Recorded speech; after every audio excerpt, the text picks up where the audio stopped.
Maggi আর এই যে sauce, এটা ঝাল সস।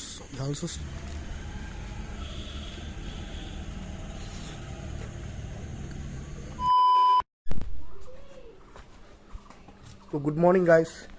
আর আজকে রবিবার, আমি ব্লগটা শুরু করলাম। তো কালকে বেশি ব্লগ করতে পারিনি, তো আজকে ভালো করে ব্লগ করব। তো তোমরা সবাই দেখো ব্লগটা। তো আজকে এখান থেকে শুরু করা যাক ব্লগটা। তো চলো আমার সাথে দেখতে থাকো আজকে কী হয়, সারাদিনে কী কী করি। তো চলো, বাড়ি আসলাম এখনই কাছ থেকে, আর বিকালবেলা দেখাচ্ছি আমি কি হচ্ছে। তো এখন খাওয়া দাওয়া করলাম, তো চলো রেডি হয়ে গেছি অফিসে যাওয়ার জন্য। চলো অফিস থেকে দেখাবো, আজকে কিছু তো করতেই হবে, কেননা তোমরা দেখতেছো কালকে ব্লগটা ভালো হয়নি। তো চলো দেখাবো তোমাদের।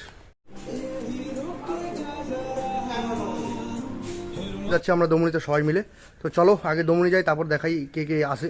চলো আসছি। আর এই যে আমাদের দমুনিতে এই যে ম্যাগি গরম গরম, আর তার সাথে এই যে গুন্ডা মালটা।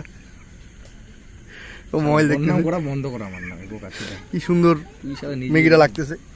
আর ঝাল আনতে বললাম, যতটা সুন্দর লাগছে ওর থেকে বেশি টেস্টি মানে।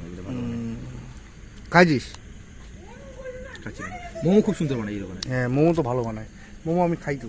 আর ওই দোকানে ম্যাগি আর এই যে সস, এটা ঝাল সস তো। হ্যাঁ এটা দিয়ে দিই পুরা, তা লাল হয়ে যাবে।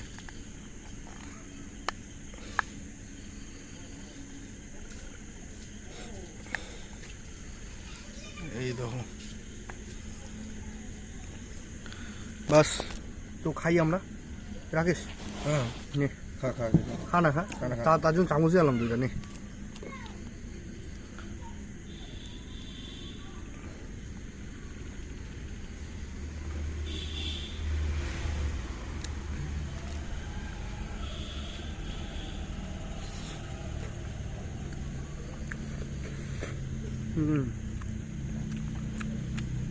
সেই হয়েছে ভালো, সেই আচ্ছা।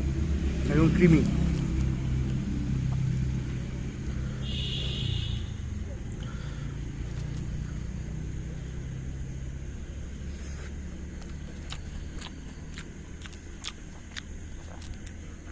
বাড়িতে আসলাম, আর ম্যানেজারের আজকে আগে আসার কথা ছিল, ছুটি আগে দেওয়ার কথা ছিল। তো ছুটি দিয়েছে লেটে, 8টা বাজে গেছে, তারপরে গেছিলাম।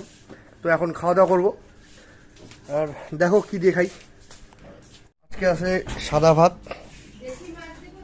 না দেশি মাছ খাবো না, এটা হচ্ছিল কাতল মাছ। আর এটা তার সাথে ওই সকালবেলা রান্না করছিল এঁচড় দিয়ে চিংড়ি। তো চিংড়ি আছে এখানে না, নিরামিষটা চিংড়িটাই, কিন্তু চিংড়ি নাই। চিংড়িটা খাই নিছি, তো চিংড়ি নেই, শুধু এঁচড়ের তরকারি এটা গরম করছে, আর এটা মাছের তরকারি। তো খাওয়া দাওয়া করি, আর দেখা হচ্ছে পরে। খাওয়া দাওয়া আগে করিনি।